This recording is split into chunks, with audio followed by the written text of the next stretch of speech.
Hello, hello, bonjour à tous, j'espère que vous allez bien, c'est Claire. Bienvenue dans cette nouvelle vidéo où je partage avec vous cette merveille que vous voyez en image, les ingrédients et le processus de réalisation tout de suite. Pour réaliser environ 15 petits pains comme ici, on aura besoin de 500 g de farine, de 100 g de beurre fondu, de sel, de 8 g de levure, de la noix de muscade, d'un œuf et de 190 ml d'eau.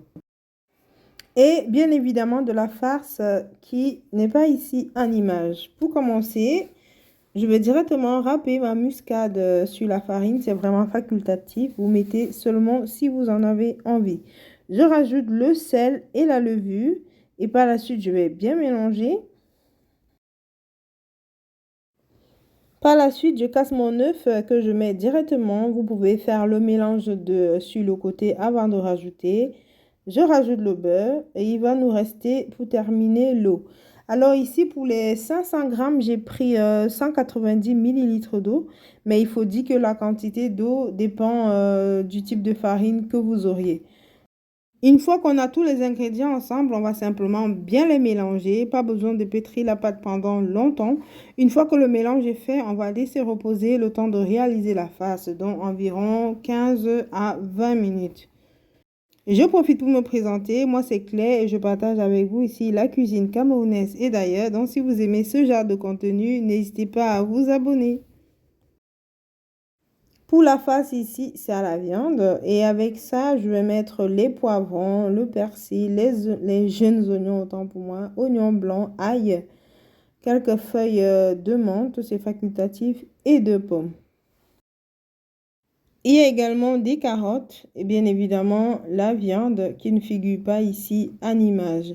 À l'aide de mon hachoir, je vais simplement hacher les différents éléments que je viens de vous citer. L'exception des pommes qu'on va pré-cuire séparément.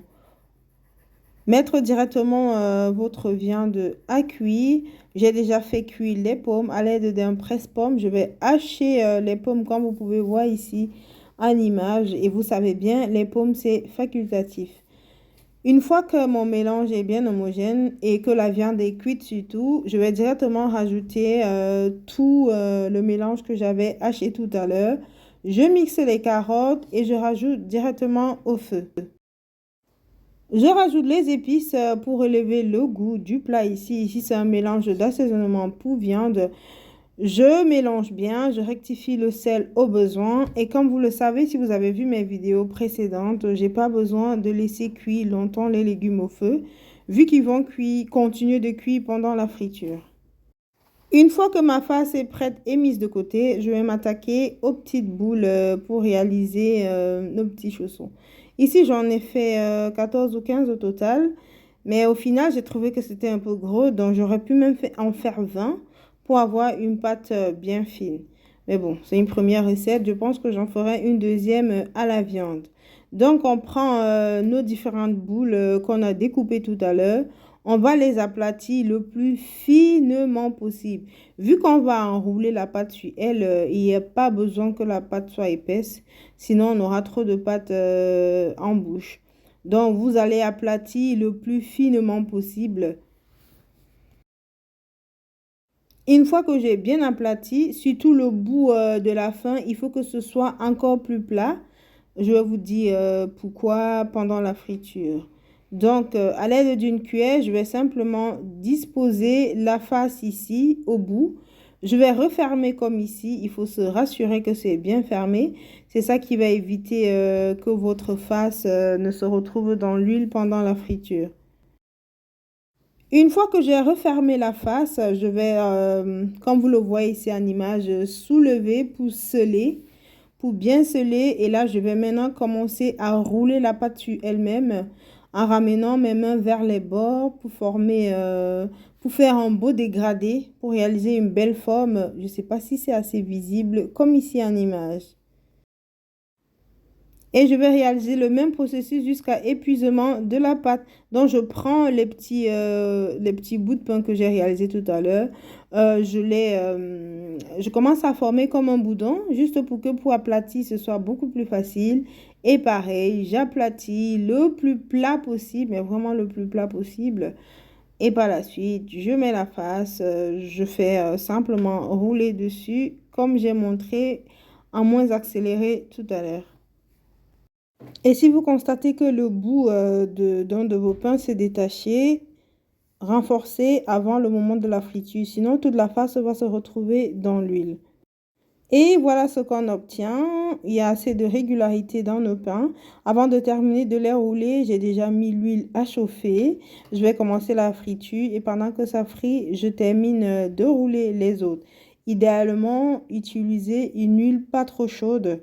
Ici, c'était assez chaud, donc j'ai laissé juste un seul à l'intérieur, le temps que l'huile refroidisse un peu et je vais rajouter les autres. Donc, idéalement, les faire frire à feu moyen dans une huile pas très chaude. Ainsi, vous auriez une belle couleur dorée de vos petits pains. J'en ai parlé à un moment dans la vidéo pourquoi il faut aplatir au maximum le dernier bout. Parce que lorsque c'est bien plat, vous n'auriez pas cette forme que vous voyez ici en image. Lorsque c'est bien aplati, vous auriez un pain qui colle complètement comme vous pouvez voir sur cette image. Depuis tout à l'heure, je dis les petits pains, mais en réalité, le nom au Cameroun, on appelait fish roll. Parce que la face, c'était principalement avec du poisson. C'est vraiment meilleur avec le poisson. Mais ici, j'ai fait avec la viande. Mais je ne vais pas appeler meat roll. Je cherchais encore un nom à donner pour le titre de la vidéo. Et avec ça, vous pouvez consommer tout simplement vos petits pains comme ça ou avec la bouillie comme moi ici en image.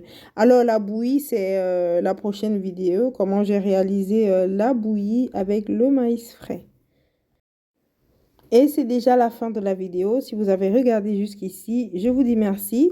Si vous n'êtes pas encore abonné, n'hésitez pas à le faire et à activer la cloche de notification pour ne manquer aucune de nos vidéos. Et pour ma part, je vous dis à très bientôt dans une nouvelle vidéo. D'ici là, portez-vous très bien.